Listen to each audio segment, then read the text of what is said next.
সারা পৃথিবীতে যত পাপ আছে, ভয়ঙ্কর যে সমস্ত পাপগুলো আছে, এর মধ্যে 6টা পাপ আছে খুব ভয়ঙ্কর, এবং এই সমস্ত পাপের তওবা আল্লাহ সুবহানাহু ওয়া তাআলা এই সমস্ত পাপীদের তওবা আল্লাহ তাআলা কবুল করেন না। এই জন্য এই পাপগুলোর ব্যাপারে আমাদেরকে সতর্ক থাকতে হবে। প্রিয় দর্শক, যেই 6টি পাপের কথা আমরা সুন্নাহের মধ্যে পাই এবং কোরআনুল কারীমের মধ্যে পাই, যেমন আব্দুল্লাহ ইবনে মাসউদ রাদিয়াল্লাহু তাআলা আনহু থেকে বর্ণিত, রাসূল আকরাম সাল্লাল্লাহু আলাইহি ওয়াসাল্লামকে তিনি জিজ্ঞেস করেছিলেন, আহাব্বুল আমালি ইলাল্লাহ, আল্লাহ সুবহানাহু ওয়া তাআলার কাছে সর্বোত্তম এবং পছন্দনীয় আমল কোনটি? তিনি জবাব দিয়েছিলেন, as-salatu ala waqtiha, 1 নম্বর হচ্ছে ওয়াক্ত মতো বা সময় মতো নামাজ আদায় করা। এরপরে 2 নম্বর তিনি জবাব দিয়েছিলেন যে বাপ মার সাথে বিররুল ওয়ালিদাইন, বাপ মার সাথে সদ আচরণ করা, ভালো আচরণ করা, সুন্দর এবং কোমল আচরণ করা, তাদের খেদমত করা, তাদের অধিকারগুলো আদায় করা।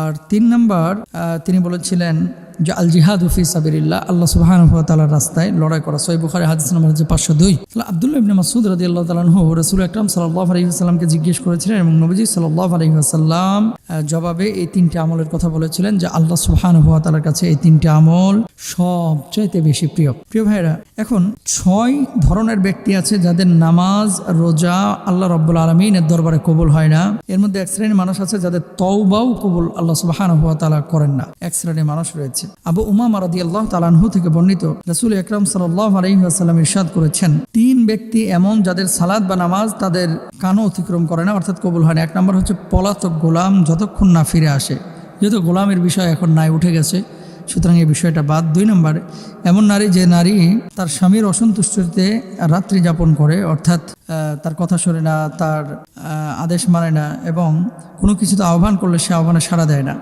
3 নম্বর এমন ইমাম যাকে মুসল্লিরা অপছন্দ করে, মিশকাত শরীফের হাদিস 1122, তিরমিজির হাদিস 360। তাহলে এই শ্রেণীর মানুষগুলোর প্রতি আল্লাহ সুবহানাহু ওয়া তাআলা নারাজ থাকেন। এরপরে দেখেন মিথ্যা বলা ব্যক্তি। আবু হুরায়রা রাদিয়াল্লাহু তাআলা আনহু থেকে বর্ণিত, রাসূল আকরাম সাল্লাল্লাহু আলাইহি ওয়াসাল্লাম বলেছেন, যে ব্যক্তি মিথ্যা বলা এবং সে অনুযায়ী আমল বর্জন করেনি, তার এ পানাহার পরিত্যাগ করায় আল্লাহ তাআলার কোনো প্রয়োজন নেই। মানে পানাহার এই যে সে বর্জন করেছে, কিন্তু রুব্বা সাইমিন লাইসা মিন সিয়ামিহি ইল্লাল জু, তারপরে রুব্বা কাইমিন লাইসা মিন কিয়ামিহি ইল্লাল জু, যে সে শুধু রোজা রাখলো কিন্তু মিথ্যা ছাড়লো না, পাপ ছাড়লো না, ঘুষ সুদ খাওয়া ছাড়লো না, এদের রোজা রাখার কোনো মানে হয় না। এরপর শরাব পানকারী, মুদমিনুল খামার, এই মদ পান করে যে ব্যক্তি 40 দিনের নামাজ কবুল হয় না, তবে সে তওবা করলে আল্লাহ তাআলা তার তওবা কবুল করেন। এরপর যদি দ্বিতীয়বার সে মদ পান করে তাহলে আল্লাহ তাআলা 40 দিনের নামাজ কবুল করেন না। তওবা করলে আল্লাহ তাআলা তওবা গ্রহণ করেন। পরবর্তীতে তৃতীয়বার সে মদ পানে লিপ্ত হয় তাহলে 40 দিনের নামাজ কবুল হয় না, তবে সে তওবা করলে আল্লাহ তাআলা তওবা কবুল করেন। আবার যদি চতুর্থবার এই কাজ করে তাহলে আল্লাহ সুবহানাহু ওয়া তাআলা তার তওবা কবুল করেন না।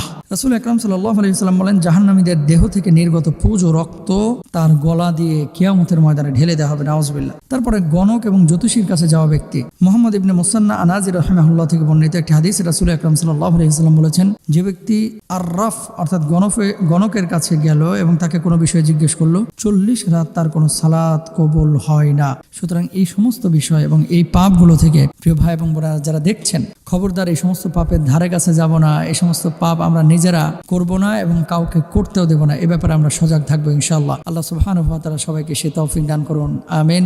আসসালামু আলাইকুম ওয়া রাহমাতুল্লাহ।